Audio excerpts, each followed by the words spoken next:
शौकत अली साहब।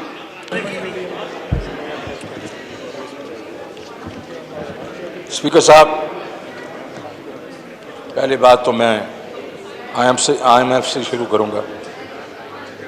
आज IMF ने इस प्रोग्राम, ये तो मैं बताऊंगा कि IMF में हम गए क्यों, लेकिन मेरे ख्याल में तो इस वक्त जितना शोर मच रहा है मेरे दोस्तों का कि IMF ने तो बर्बाद कर दिया, हमने अपनी सॉवरेनिटी गिरवी रख दी IMF के सामने, और हम पता नहीं हमारी डिफेंस भी वो रहेगी कि नहीं रहेगी।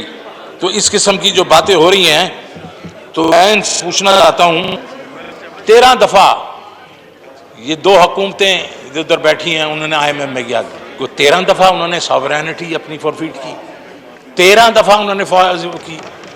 तो क्या मतलब यह है कि एक दफा हम लोग ने कर दी तो 13 दफा उन्होंने फॉरफिट की?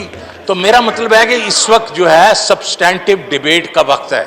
मुल्क जो है, और उधर एहसन इकबाल साहब ने कहा कि बजट में कहा, बिल्कुल मैंने कहा आपकी इस वक्त जो GDP है वो 4% ग्रो की है, और उसके बीच में आप कह रहे हैं 4 जो आपकी बड़ी क्रॉप्स हैं बम्पर क्रॉप्स, आपकी जनाब जो रेमिटेंसेस बम्पर रेमिटेंसेस, आपकी एक्सपोर्ट्स 50% मोर देन दी लास्ट गवर्नमेंट।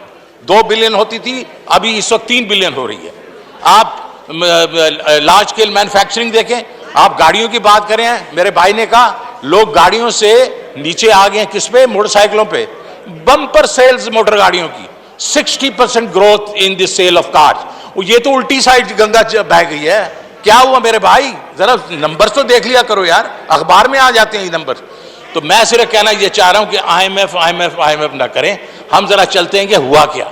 हुआ ये कि इन्होंने जिस वक्त ये अपना, जाहिर है हुकूमतें चल रही थी, इन्होंने हुकूमतें चलाई, लेकिन जो फंडामेंटल्स है वो ठीक नहीं किए। ये 3 चीज़ें जो हैं वो हमारी हुकूमतों को ये पेश आती हैं।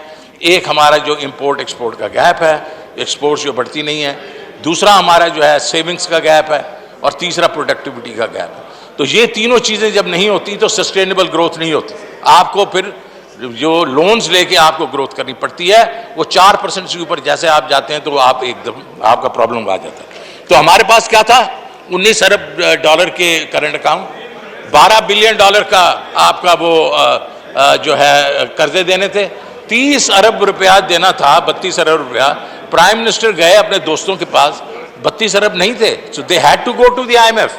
जिस IMF की गए, कि हम अपनी शौक से नहीं गए, circumstances were कि we were forced to go to IMF। Now having said that, वो जिस वक्त ये बात है कि जिस वक्त क्या रेट 13.25% होना चाहिए था, नहीं होना चाहिए, मेरा अपना इसके ऊपर व्यूज़ हैं जो मैंने टीवी पे दिए हुए हैं, लेकिन the very fact is IMF के से कोई एस्केप नहीं था। लेकिन क्या हुआ, जैसे ही हम IMF के पास गए, हमारी डिमांड निकाली गई, हमारी ग्रोथ नीचे गई, और उसके बाद एक और क्राइसिस आया, और वो इस सदी का सबसे बड़ा क्राइसिस था, वो था कोविड। और कोविड को जिस तरीके से इस हुकूमत ने टैकल किया है, वो पूरी दुनिया मानती है कि इस वक्त Pakistan is number 1 in handling Covid crisis. तो वो भी किया। उसके दौरान प्राइम मिनिस्टर ने इन्वेस्टमेंट की एग्रीकल्चर में, इंडस्ट्री में, हाउसिंग में, एक्सपोर्ट्स में, और 4% ग्रोथ रेट किया। तो मेरे भाई जो कह रहे हैं, मैं जो कह रहा है मैं साथ खड़ा हूं। आज हम आपकी जो आपकी है रेवेन्यूज हैं 35% से ग्रो कर रही हैं। किस जमाने में 35% से ग्रो कर रही थी? ये दे शुड टेल मी एक साल बताएं जिसमें 35% से ग्रो कर रही थी। आपकी जो रेमिटेंसेज है वो 31 बिलियन पे जाएंगी, इस साल की आपकी एक्सपोर्ट्स हैं 31 बिलियन पे जाएंगी। So we are growing, this country is growing. सिर्फ क्या हुआ कि इसके साथ एक और क्राइसिस भी आया, और वो क्राइसिस सिर्फ हमारा नहीं है, पूरी दुनिया का है। आज जो बाइडेन ने भी टीवी पे कह रहा था कि मेरी इस मुल्क इस वक्त क्राइसिस में है, बिकॉज 30 साल सबसे ज्यादा इन्फ्लेशन वहां हो रही है। UK, जर्मनी, ईरान, बाकी तुर्की में 20% इन्फ्लेशन चल रही है।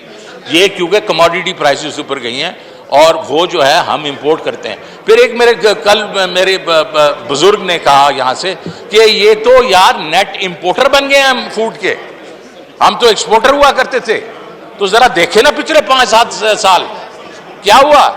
7 साल में आपकी मेजर क्रॉप्स 0 इंक्रीज हुई है, net. You just take those 7 years and your crops have not grown. So the very fact is कि ये इस हुकूमत का गलती है.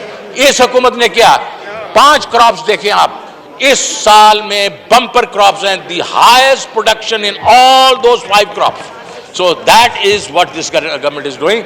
So the very fact is sir कि हम क्या कर रहे हैं, हम कोशिश कर रहे हैं कि ये एक दफ़ा हम लोग अपना जो टैक्स सिस्टम है उसको ठीक करें, और ये जो इसके ग्रोथ और टैक्स के साथ कोई ताल्लुक ये नहीं है, क्योंकि टैक्स के जो स्ट्रक्चरल आपकी प्रॉब्लम्स हैं वो आपको ठीक करने ही होंगे. मैंने आपको पहले कहा कि 3.5 बिलियन का रिटेल हम कैप्चर करते हैं, 18 से 20 ट्रिलियन हमारे पास है, इसका गैप हमें करना पड़ेगा, अदरवाइज हम टैक्स टू जीडीपी आगे नहीं जा सकेंगे. तो हमने क्या किया, हमने स्टेबलाइजेशन की, और उसके बाद ये कोविड को हमने हैंडल किया. उसके बाद मैं आपको ये बताना चाहता हूँ कि फिर हमने बजट के वक्त कहा, और मैं I will always own my own words, और मैंने कहा inclusive sustainable growth. Inclusive means कि हम गरीब लोगों का भी ख्याल रखेंगे. तो मिस्टर स्पीकर, हमारा जो सेहत कार्ड 10 लाख रुपए हर जो है खानदान को मिल रहा है, वो केपी के मिल गया है, इस पंजाब में जा रहा है और बाकी सूबों में भी जाएगा. कामयाब पाकिस्तान प्रोग्राम अगले 3-4 साल में 1.4 ट्रिलियन रुपए लोगों को मिलेगा इंटरेस्ट फ्री, और वो किसके लिए, एग्रीकल्चर के भी मिलेगा, बिजनेस के लिए भी मिलेगा, घरों के लिए भी मिलेगा. ये सारा कुछ जो मिल रहा है, तो ये इंक्लूसिव ग्रोथ है सर. तो मैं इसे कहने की ये कोशिश कर रहा हूँ कि हम जो कह रहे हैं वो हम उस पर खड़े हैं, और ये नहीं है कि हम ये इकॉनमी को इस तरह, बिल्कुल इकॉनमी ग्रो कर रही है. पिछली दफ़ा जो है 4% है, इस दफ़ा हमारे ख्याल में 5% से ज़्यादा करेगी, लेकिन इट इज़ ग्रोइंग.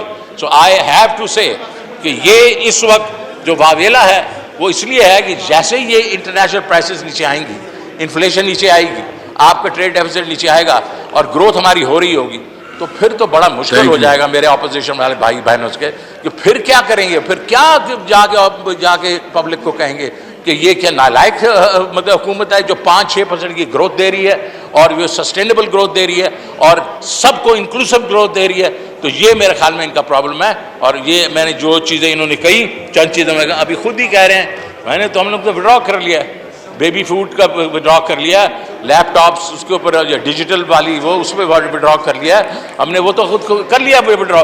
वो इसलिए किया कि इनकी वजह से नहीं किया, इसलिए हमने किया कि हमारी जो अपनी, हम लोगों ने लोगों से बात की, उन्होंने कहा ये चीज़ें ये जाती है, तो हमने उसके ऊपर विड्रॉ किया सर. सो मैं सिर्फ ये कहना चाह रहा हूँ कि इस वक्त अगर यहाँ, मैं तो कम से कम वन ऑफ दोज कि मैं criticism for the sake of criticism कभी नहीं करूँगा, इनका भी नहीं करूँगा. सिर्फ सब्सटैंटिव अगर मुझे मिले recommendation, will definitely look at that.